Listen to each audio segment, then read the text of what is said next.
guys at the extreme right or left. Well, thank you very much for this welcoming address and the introductory explanations. I would also like to cordially welcome you, and I am delighted that I can host the first hour and the first discussion. My name is Nicola Albrecht.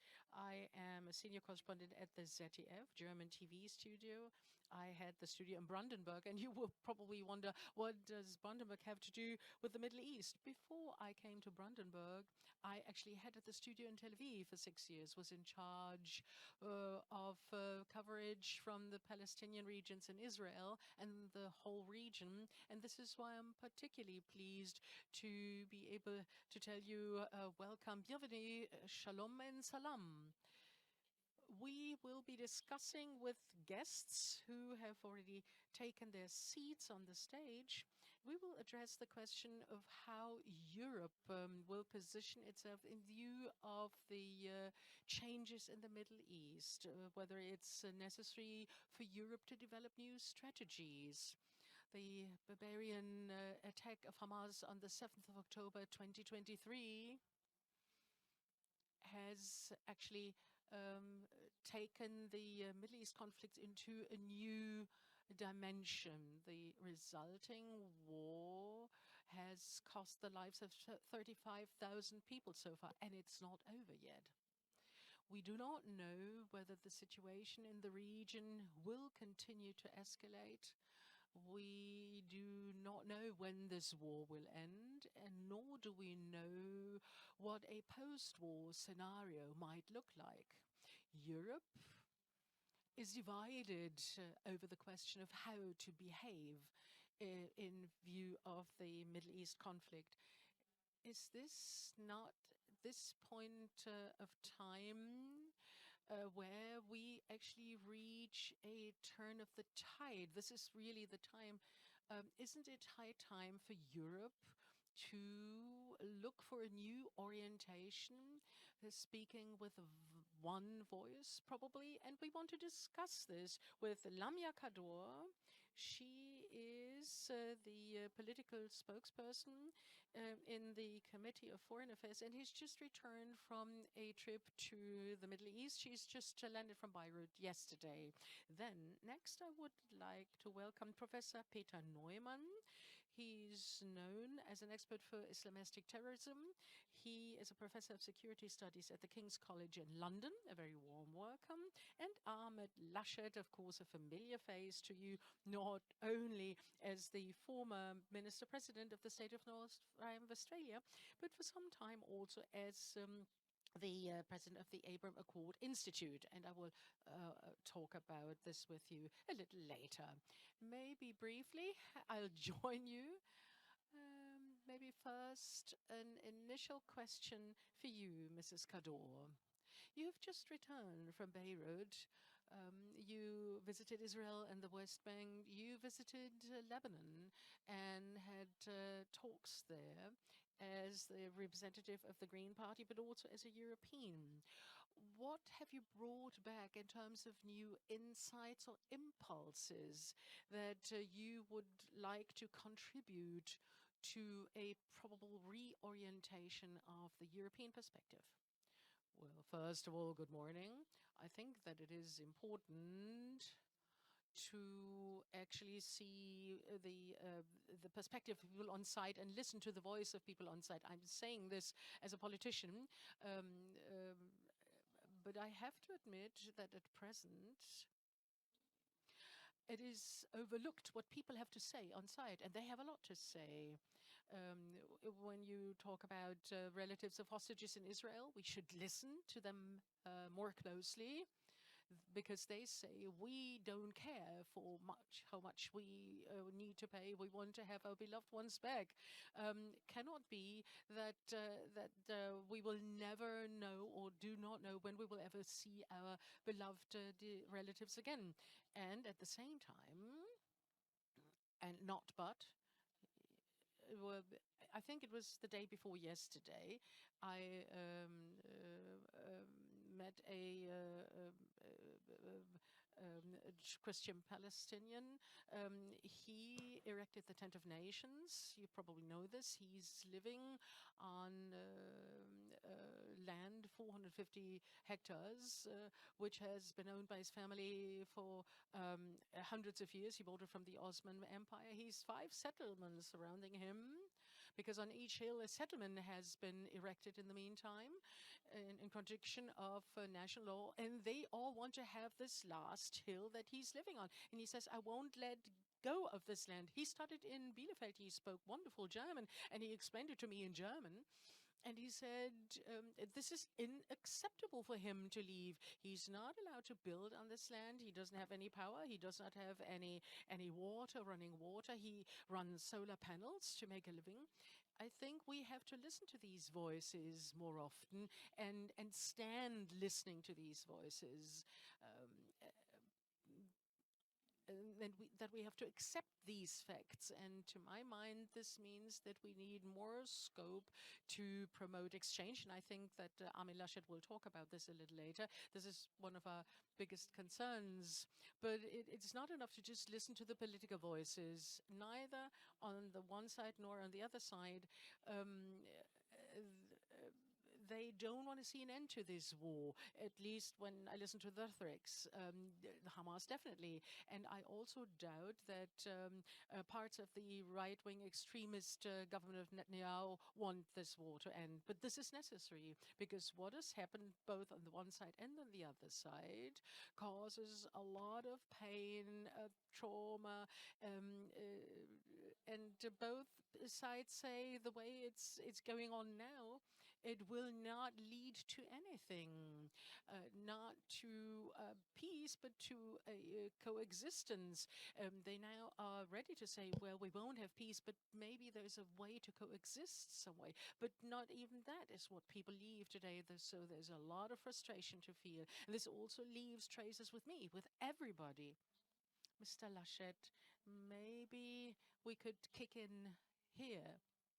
People in the Middle East often want other things, often speak about different things than politicians do. The big trauma you just mentioned, and this is what I also perceive, it is far more severe than in all of the previous conflicts. Looking at our European perspective now, for a long time, we have not acted as serious mediators. Would it, or is there a possibility in your view to just do this, saying, okay, we will take a differentiated look and try as a European Union to introduce other views, like represented by you with the Abraham Accord?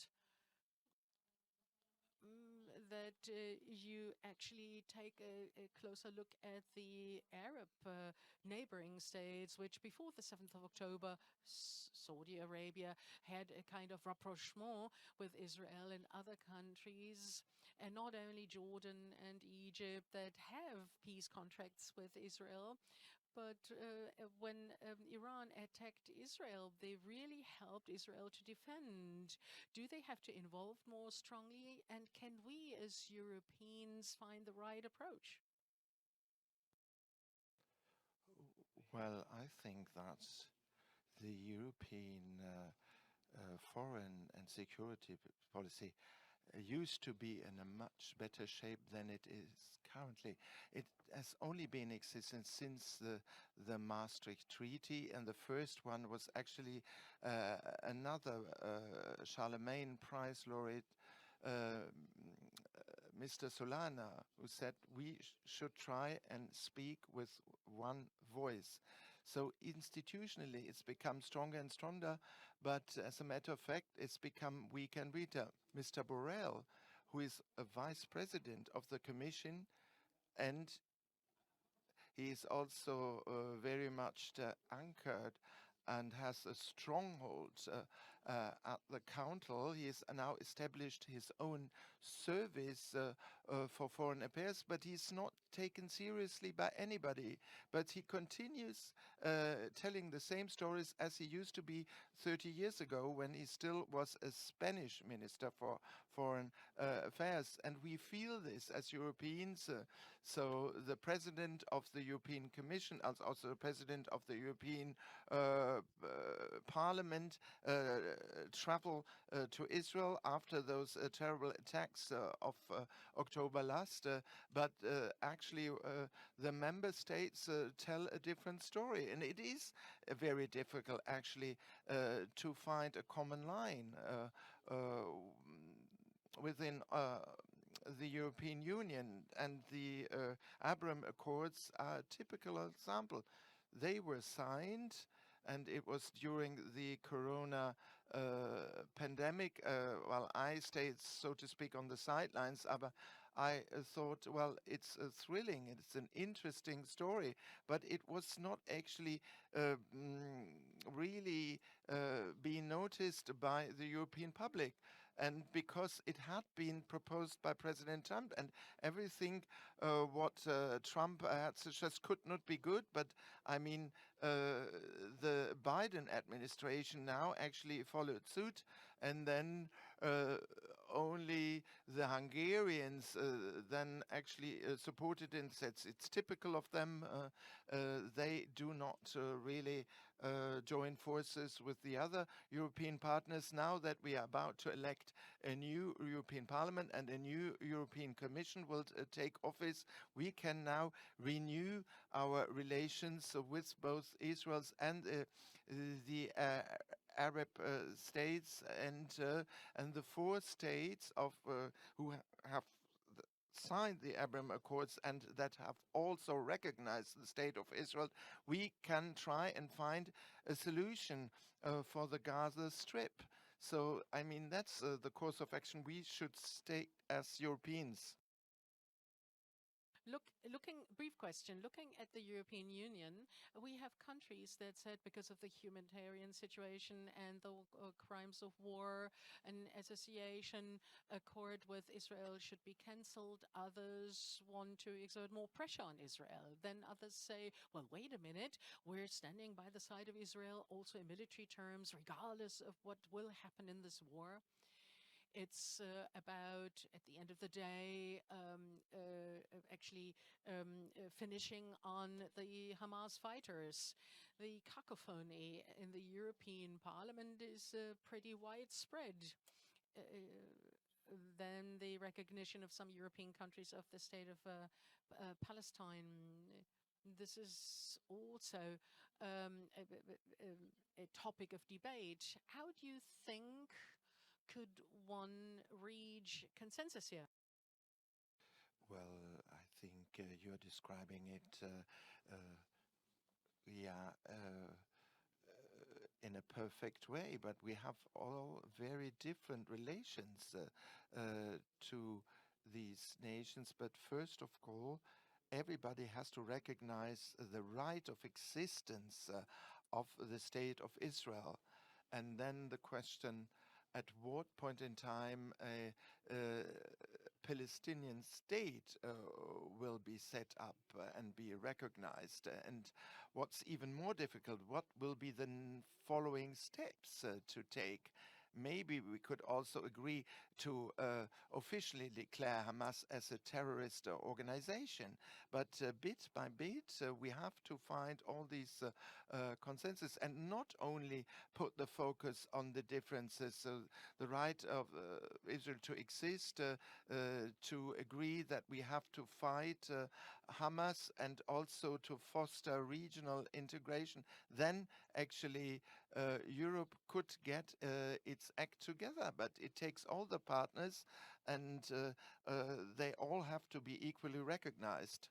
Professor Neumann, you dealt with the extremists and with Hamas as well in greater detail. Most of us know that Hamas is a more complex organization and not just a terroristic wing. The Qassam brigades are known. This is the terrorist arm or the armed side of Hamas that actually performed this horrible attack, but it is also a political party. It is a charitable organization. There's a religion office, and the Hamas even used to be a government in the Gaza Strip. And I would even like to go one step further, saying Hamas is even more. It's an ideology, even.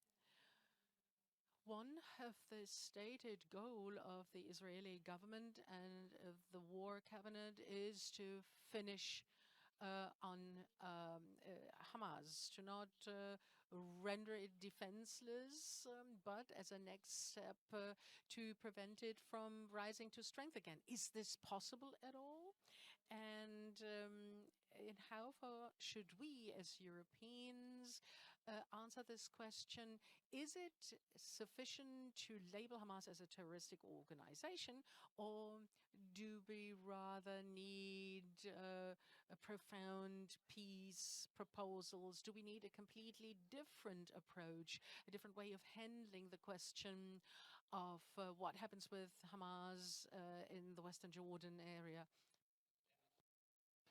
I think first we have to recognize that Israel, after what happened on the 7th of October, has a right to defend itself, and it's only legitimate to expect that this may not happen again in the future, and actually finish on Hamas in order to prevent them from doing so. And secondly, if we now say we want to completely destroy Hamas, how would this be possible? And as you rightly pointed out, Hamas is a military and a terrorist organization that was underestimated, and now at present we still do not know everything about them. We pretended to know everything, but since 2007 in the Gaza Strip, it is the organization that is in power and that is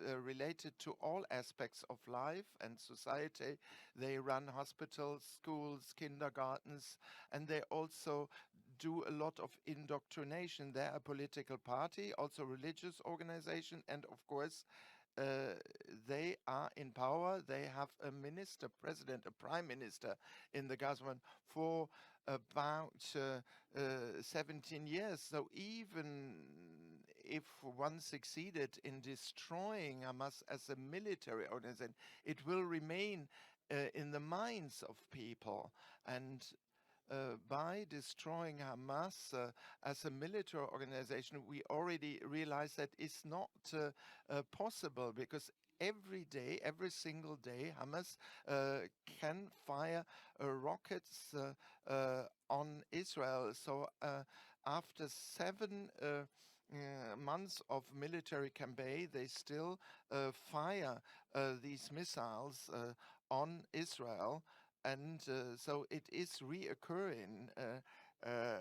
And so I think we have to embark on more long-term thinking, because there is not only one single military goal to destroy Hamas, but there's yet another objective, is to free the hostages. And they are still in contradiction, because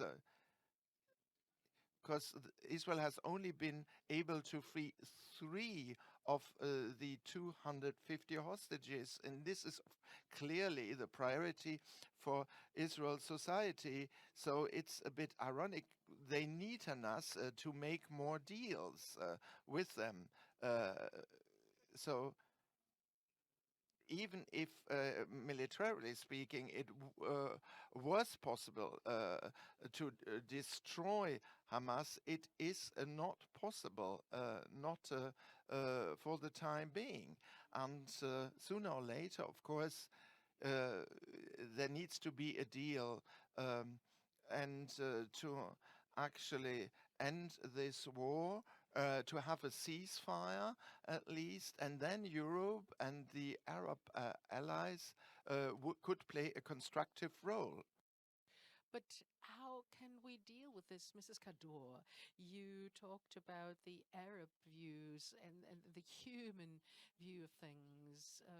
Let's assume the viewpoint of us as Europeans. How can we, in a post-war scenario where a ceasefire has been negotiated, where in the best case hostages have been freed ideally, and in a situation where Hamas has been incapacitated in military terms, how can you deal with such an organization and involve it in the process, or not to involve it, to make sure that Hamas does not rise to power again? And we know that the stated goal of the current boss of Hamas, Ahmad, I actually met him personally several times in the Gaza Strip. His stated goal is to extinguish Israel. There's no doubt about it. I would doubt that all Palestinians share this goal. I don't think that they all back up their leaders. But how can we position ourselves in view of this very complex question? Because there are also things happening in Europe.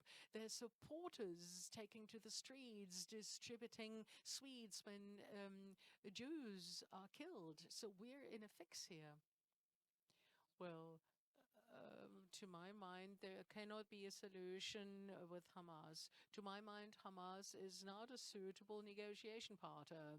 It is, of course, a movement. It is, of course, the religious supervisor, charitable organization. Yeah, it has all been this. It is not now, but it is responsible for what is happening in the Gaza Strip right now. And you can... And I'm saying this as a convinced Muslima. Of course, we want to get out of this situation politically. You want to have your own state. You probably also want to live by an Islamistic idea. They want to have the Holy Land to themselves. But politically speaking, also seen from Europe, there cannot be a solution with Hamas. And this is what I'm trying to raise whenever I talk to Arab persons. And I try to tell our diplomats here in Germany, because they often say, well, yeah, we can cope with Hamas once we have a political solution. No, no. The Hamas, you can't cope with Hamas and involve it and make it part of this political solution.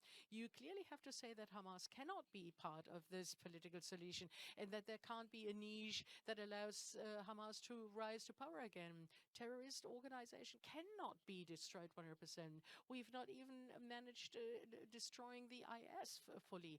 We hit the IS, and it's probably or hopefully taking some more time for it to rise to power again. And they're already doing it on the Arabian Peninsula. They're already committing murders there. But the IS is lacking the structure and the power now. But this is the same for Hamas now. I honestly doubt that the attack on Rafah and the win of the 4 battalions, 6,000 to 8,000 people in total, that with that attack you would have destroyed Hamas. And this is what you just described. You actually find bombs being or rockets being fired again in the northern Gaza Strip. And I'm saying this as a teacher as well. I used to work as a teacher before my political career. We have to focus more on education. And this is probably our politicians' privilege. We can move between these countries. We see the Palestinian reality, and I can see the Israeli reality, which, by the way, is very similar for people. I see extreme trauma and misery on both sides, and lots of pain and despair, but also this longing for being able to live safely and peacefully. But at the same time, I know that they hardly know, that the people don't know each other, and they don't know this of each other, and they don't know that the neighbors living at 50 kilometers exactly want the same. And there were dialogue formats possible established in next to Bethlehem, Israeli women with Palestine women, and they actually launch projects together on the Palestinian side. The family dependents should not have known that actually the Arab women are meeting with Israeli women, and the Israeli women said the same thing. It is very difficult to bring home to my relatives why we're talking about peace with Arab women. But this is the only way, I think, because neither the political leaders here nor in other places can create a perspective that looks ahead in time and that also takes care of the schools, talking about peace. And instead of focusing on the ethnicity, it is quite striking in negative terms that in such a small region you live in such a separated fashion, and this needs to be overcome. If we can contribute to this through the perspectives provided by Armin Laschet, it's also very good that our Minister of Foreign Affairs has traveled there 7 times in the meantime. It's really a concern of hers. What's the alternative? If we do not try to moderate towards peace, because there's not much more we can do, what is the alternative? We won't have access to this region anymore. And geopolitically speaking, China has long reached out to this region, Russia, Iran, and we will definitely talk about this. This is not an alternative for the people, and the people don't want it either. They say they want more commitment by Europeans. And I think this is our role, our task. Maybe the last question before I would like to open the discussion, open the floor, allowing you to ask questions. You just alluded to it. Taking the bird's eye view of the whole region rather than delving into the activities in Gaza so deeply. You mentioned China and Russia, the US, anyway, as a major player in the region, as an intermediator, as probably the instance that can probably move most in this region. Europe also has its interests in the region, and of course it is in the interest of Europe to stabilize the region, to achieve peace or peaceful coexistence as a minimum. But above and beyond, Europe is also interested in preventing the tectonic plates there from producing even more problems. Maybe a question for you, Professor Neumann. How can Europe reconcile both political and economic interests against the backdrop of the whole strategy for Iran versus Saudi Arabia, rapprochement of Israel, the joint arch enemy of Iran that is pacting with China and Russia? How can Europe introduce more ways to represent its own interest? I will give a very brief answer because Armin Laschet knows, of course, much more about it. I think there is a negative factor and a potentially positive one. The negative factor being, of course, Iran. And this is also a reason why it is not so easy to destroy Hamas. It's not in the interest of Iran at all to allow this to happen.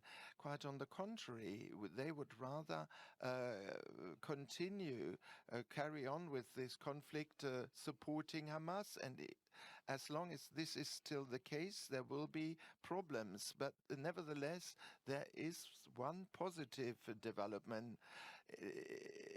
In spite of all the worst case scenarios that this might lead to an even greater conflict in the region. And that is one that is also supported by Armin Laschet. There are Arab United States in the region that are nevertheless ready to talk and with Israel, and the attacks of the the 7th of October also had as an objective to destroy this, but it interfered, but not really made away with these attempts. And then there are Arab countries such as Saudi Arabia that are ready now to help defending Israel, a thing that 10 years ago was unthinkable. So they are ready to cooperate with Israel in the future, and this should be fostered, be supported by Europe, and Europe should also take an important role in this approach, where we jointly with these positive and in inverted commas, moderate Arab states to do something that Israel has not even thought about. What will happen after this conflict will be ended? What will their stance will be vis-à-vis Hamas? So this would be best case scenario, so the optimistic view, so that out of this crisis we start from scratch a new beginning. Would you like to add to this, Mr. Laschet? So I could start actually with our committee for foreign affairs. So I think we have a confrontation of very different geopolitical interests. Europe was very much involved in the peace process in the Middle East in the 1990s. So the entire Oslo process, Barcelona process, then the establishment of the Palestinian Authority, all was financed by European Union.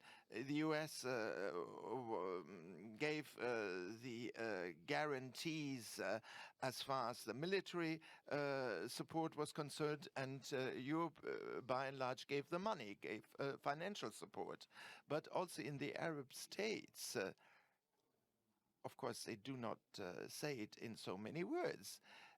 They do hope that the military structures of Hamas will be destroyed, because they are very much linked to the Muslim groups, the Muslim brotherhoods in the other Arab states. So attacking Israel, you've described it, and then Saudi Arabia immediately had their planes, their military planes up in the air to defend Israel, to protect Israeli territory. So if this is done in the right way, this could actually give the breakthrough. We need the right people on all sides that are determined, that are ready to take this big step. Unfortunately, I do not see these people within the current Israeli government, and not in the Palestinian Authority either, more in these other Arab states. Well, let me put some oil into the fire. Who would have thought 5 years ago that Saudi Arabia could ever be referred to as a moderator or facilitator? Well, it is the case, and we probably have to rethink our attitude. And in many human rights matters, they are really now trying hard to make reforms happen. We've just talked about the surrounding Arab world. My visit to Beirut yesterday, and previously to Egypt. If we as Europeans or Germans want to moderate, want to act as intermediators in this process, then we have to accept the reproaches, and this is constantly happens to us as a European. Please, people say, don't apply double standards and don't talk about human rights. we have lost so much of our credibility, incredibly. And I feel this, I perceive this. I also talk to NGOs time and again, and they repeat, don't you start talking about human rights. You're the last ones to talk about human rights. If you are watching that the 35,000 Palestinians are murdered, and applying double standards, and I regularly do this, and this is natural for me as a woman with Arab roots. Do you know how actually Palestinians will live in Lebanon or in Syria? They still live in tents. They don't have a nationality. They're not fully integrated or anything. The double standards are applied. We have to also accept this. Yes, at the same time, this is, of course, correct for the Arab states. Those who've understood know that they have to get rid of Hezbollah and Hamas, that this is a big danger, but they hardly dare to speak up about this. The ones who dare to speak about it loudly, Saudi Arabia through its actions, or the United Arab States, but they're, of course, also afraid of the men in the street.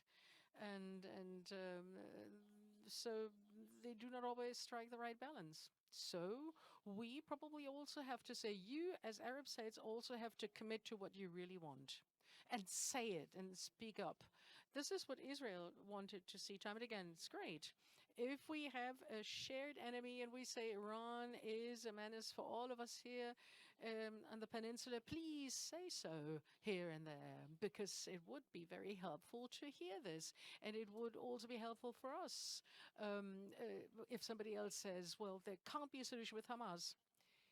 Thank you. I think we've reached a really exciting point in our discussion. I could well imagine that you also have questions. There is a microphone ready. So if you have a question, please feel free to approach the microphone. You can also get up and use one of the microphones. Good morning. It is switched on. Go ahead. Good morning.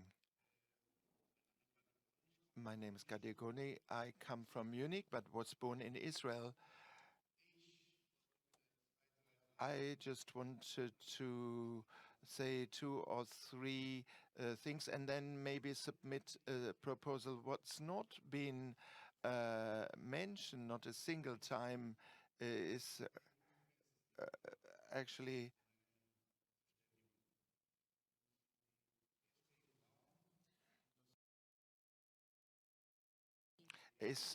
this notion of the river to the sea. So we have heard remarks on Lebanon, on the Gaza Strip, and there are all these voices who still say there is no place for a state of Israel.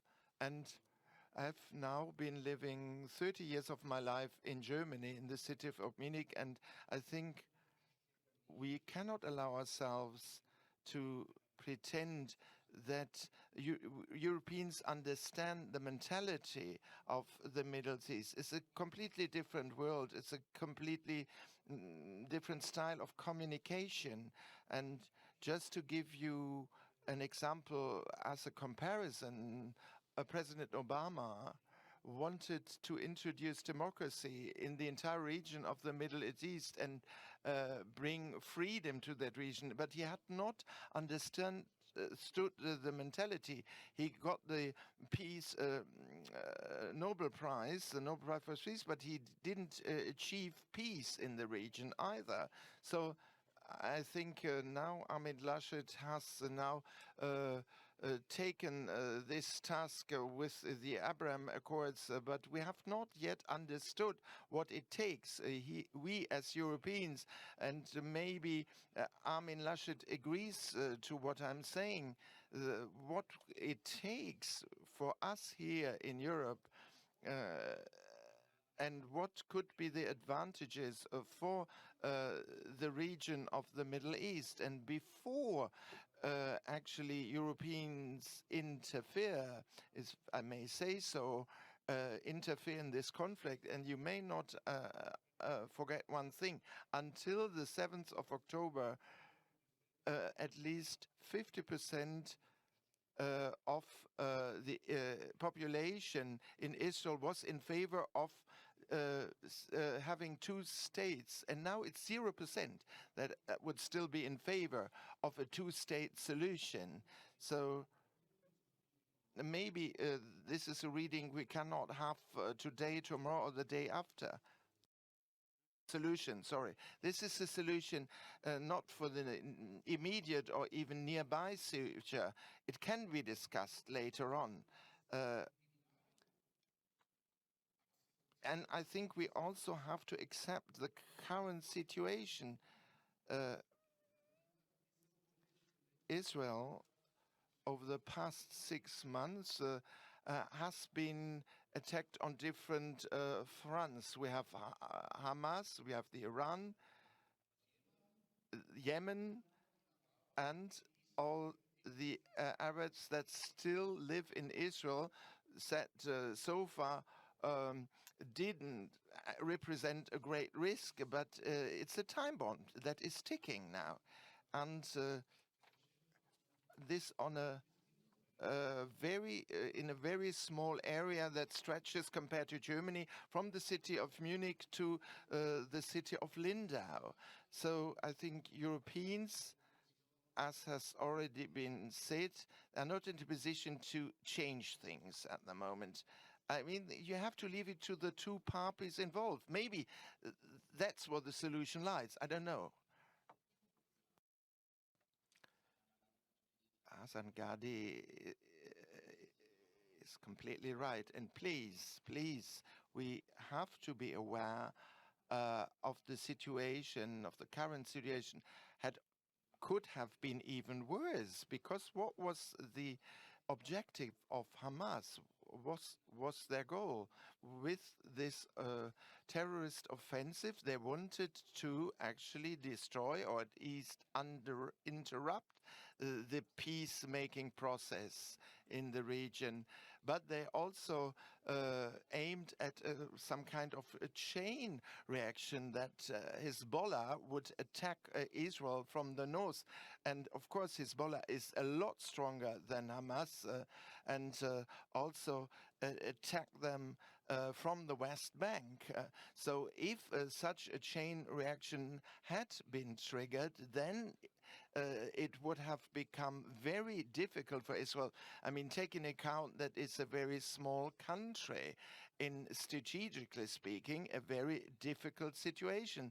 And of course, there was this Israeli military campaign that prevented this from happening, and Hamas could not, fortunately, have the success.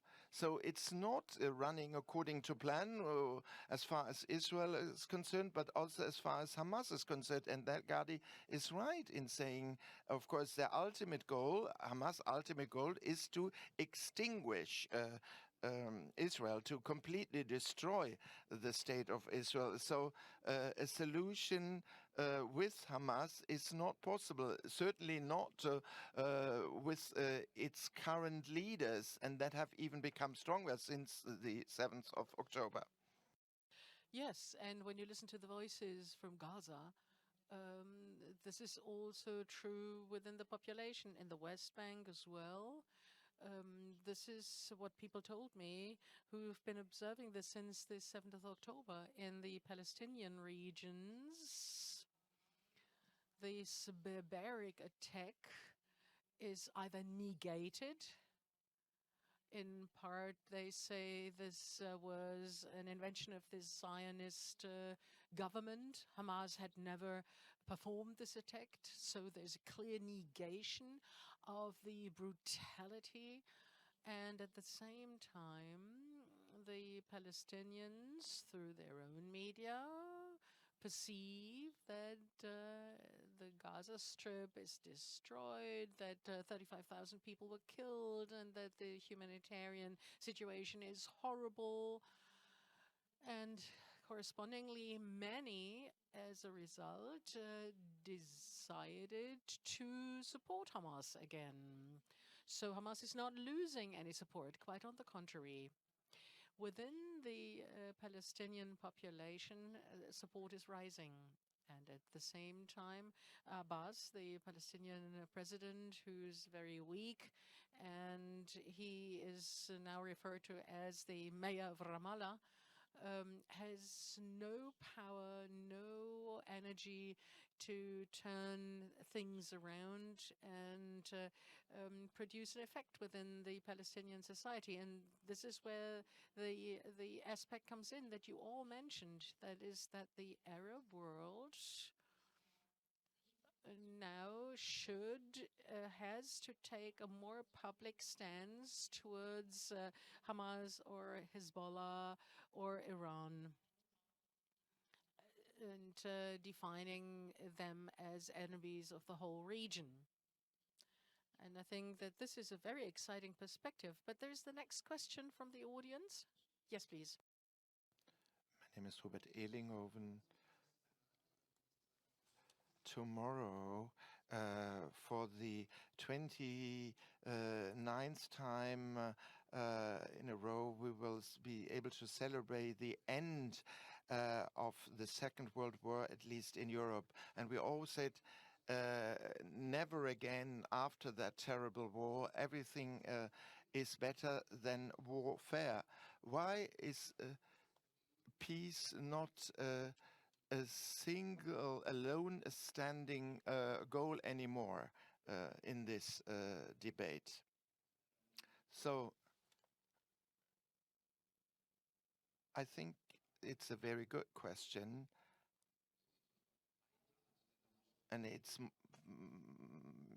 more far-reaching than the conflict in the Middle East as such, the question about peace in general. I try now to apply it only to the conflict in the Middle East. The debate that we are currently having, also concerning Ukraine, according to me, we have taken a dimension that is focusing too much on the military side, on the military aspects. Of course, we have to do everything that is in our power to fight Mr. Putin's aggression. And, well, very often, actually, we bully people for being on his side. And I still witnessed the peace marches and the demonstrations we had in the early 1980s. I was not one of those who actually went to the Hofgarten in Bonn to demonstrate against the deployment of US-American missiles, the Pershing missiles. So I think it's not in our interest actually to blame or even bully everybody that has actually arguments also in favor of Russia or President Putin. So I mean, we are now also adopting stereotypes, some kind of cliche thinking, and you come up with a few slogans that sometimes rhyme, and in the way of Yalla Yalla Intifada, and then this is being repeated time and again, and then well, I heard also young people asking, well, the river to the sea, what kind of river? What river are we talking of? It's from the Jordan, the River Jordan, to the Mediterranean Sea. Palestine should be free, and we have to do away with Israel. So it means that we have to destroy Israel. And therefore, this slogan is forbidden. It is illegal in Germany. So and of course, it is nice, river to the sea, Palestine should be free, it's a nice rhyme, but it is an appeal actually to do away with the mere right of to exist for the state of Israel. Of course, we need some form of autonomy, of self-administration for the Palestinian people. But if this is actually taken over by Hamas or Hezbollah, this is not in our interest. It is in the interest of nobody. I mean, after the experience we had during the Second World War, and only after the war, when the war was over, we were to understand no more war.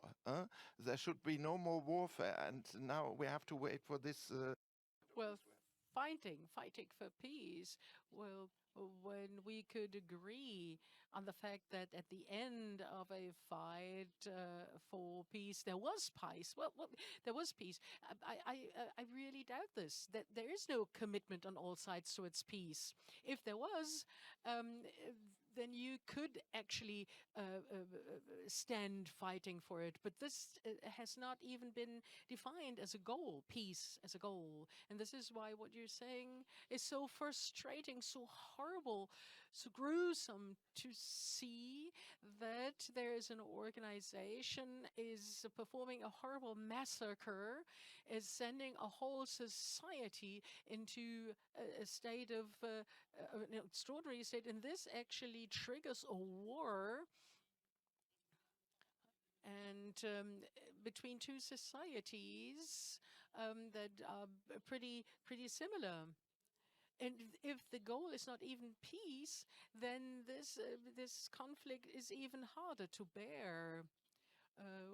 War can only be a means to an end, and if this end is peace. Thank you very much. If you allow me one remark on this, I think it's very important. We have a long queue actually waiting to take the floor. Just on what you said and what Gadi said earlier, where I do not agree. I was an Erasmus student back in 1987-88 in Ireland, and it was the last year of the conflict in Northern Ireland, and where this peace agreement was being prepared.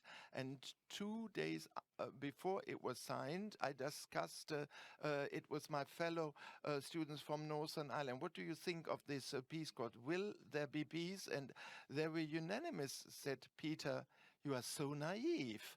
You do not even have an idea of the mentality of the local people. We have had war for 1,000 years, and the idea that only a bunch of people need to sign a peace treaty and this will bring us peace, it's a joke. It will never happen because we know our mentality, and nevertheless it happened, and there's still peace in the region now, and you can leave the people alone. That is one option, but sometimes people need external support. A new impulse. My name is van der Linden. I'm from the Netherlands, and I have to tell you, and there's an old saying that goes, you make peace with your enemies, but if the enemies do not have a perspective, they see that their land is taken from them, that they see that some areas are closed off. They cannot have access to their own land anymore. There will not be peace. And what the current government in Israel is doing, I say it very clear, is not acceptable. They will not bring about peace. And I do hope that very soon there will be another government taking office in Israel. I see also a clear division in Europe. It is more divided than it used to be. And when we look around us, what is happening in the world, countries need friends. States need friends. And Israel, and I do regret this very much, is losing friends at the moment. I myself worked in a kibbutz. I organized study visits. I went there with people from the Council of Europe, and I really liked to see that there were people who were seeking peace, working with Palestinians on the Israeli side, and I really am in favor of supporting everything that fights anti-Semitism. It's very important. And if you are saying now that Arab states that are now seeking new contacts with Israel, it's not only the governments, it's also the people in those countries. And please, also look at what is happening in these countries now. And I do hope that Europe can make a good contribution to this process. But there are more and more double standards. It's about violation of human rights. And I think the best thing, to my mind, would be if the settlements were to be closed down. Thank you very much. Who would like to come on this one? This is not a concrete question, but maybe we could follow it up with the thought of the. We talked a lot about the Palestine side, looked at the Arab world surrounding Palestine, but how would the proper attitude to the Israeli government be to actually make a constructive contribution? So from your experience, what would be the right approach? We just heard from one of the speakers right now, nobody believes in the Israeli population nor in the government that there can be peace and a coexistence in the form of two autonomous states existing side by side, because the Israelis think they cannot trust Palestinians. So how can you address the Israeli government in a constructive way? I think the problem is there are so many different layers and aspects to this problem. Some members of this government and some of their ministers are just not accepting. They are extremists. They are far-right extremists. And then concerning Rafah, there is a so-called war cabinet with members also of the opposition. So there is some consensus within Israeli society, but there are also extremist ministers. And I was asked in the Committee of Foreign Affairs why does Israel not open up the border posts in the north just to allow actually convoys in with humanitarian aid, just to show the world we fight Hamas, but we do not forget about providing humanitarian aid to the people. And then I was thought, no, there is no any support in the Israeli population. They feel so much hurt that even a humanitarian aid is now being interpreted as an attack. There were 1,200 Jewish victims in that kibbutz of the south.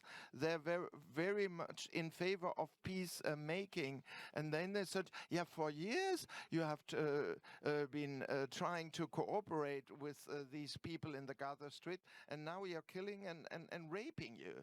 So this is the difficulty we have in the Israeli society at present. And now the same in the Gaza Strip. They killed 35,000 people, and they have this young generation actually growing up with hatred. It would be asking too much of Israelis to appeal to peace as long as the hostages are not released. This wound cannot heal. and nor can it heal on the other side. Of course not. We cannot ask the West Bank population or the Israeli population, okay, get your act together and let's talk about peace. This is a very European view. This does not work, of course. But the perspective is that these steps need to lead there gradually, small steps that lead there. And I don't see this political will either on the one side nor on the other side. I can't expect the people to say this. You just said the situation is complex and the conflict is multifaceted. We're in the midst of a very exciting debate, and we're running out of time at the same time. So I would like to accept the last 2 or 3 questions together and then ask you to make brief final answers, and then we have to continue discussing outside. Thank you so much. My name is Kelma. I'm a historian.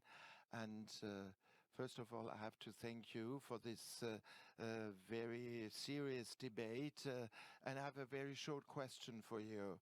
Recently, the great scientist Jan Assmann passed away. He received actually a prize of the German booksellers with his wife, and he said in Jerusalem there should be a joint place of worship for Muslims and Jews, and it should be a part of the world's cultural heritage. Unfortunately, it's not really happened. Would not that be a good idea to pick up this idea again? Thank you very much for your question. I would accept one more last question that we can then answer together. Bettina Leisen from Antwerp. I read 5 newspapers, also Haaretz, for 2 months now. And reading Haaretz, then I hear different Israeli voices. Amongst others, that the average Israeli and the average citizen, I speak Flemish normally, that the average people do not want war. This is also echoed by Haaretz Smokrik, the Minister of Finance. They are part of the defense cabinet.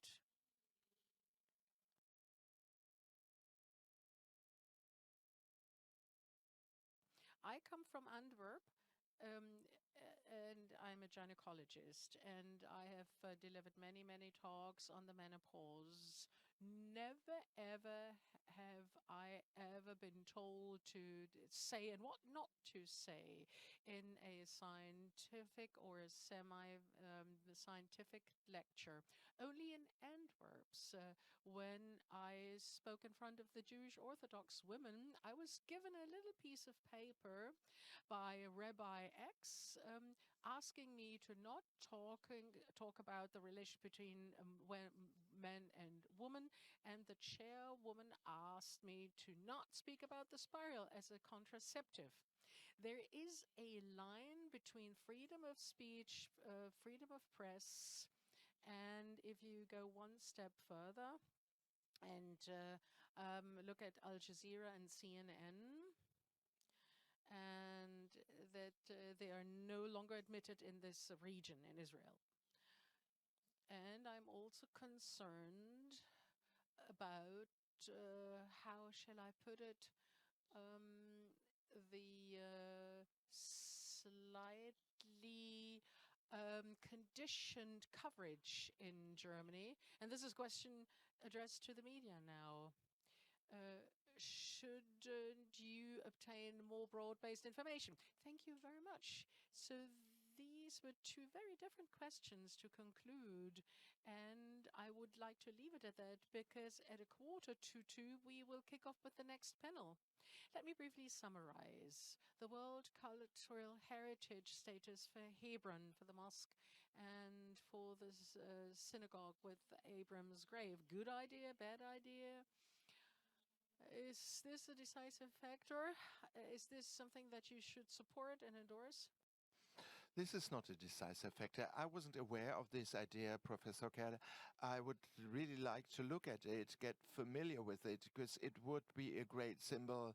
The Agram Accords actually have led to a situation where these countries have not only changed externally but also internally. So in Abu Dhabi there is now this place of worship, so a combination of a mosque and a synagogue to commemorate actually the death of Abraham. So if we had such a place, for instance in Hebron,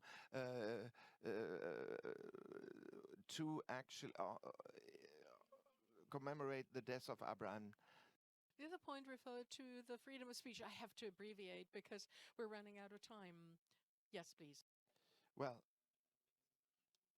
if there is one issue where I'm not really worried, it is about the freedom of speech.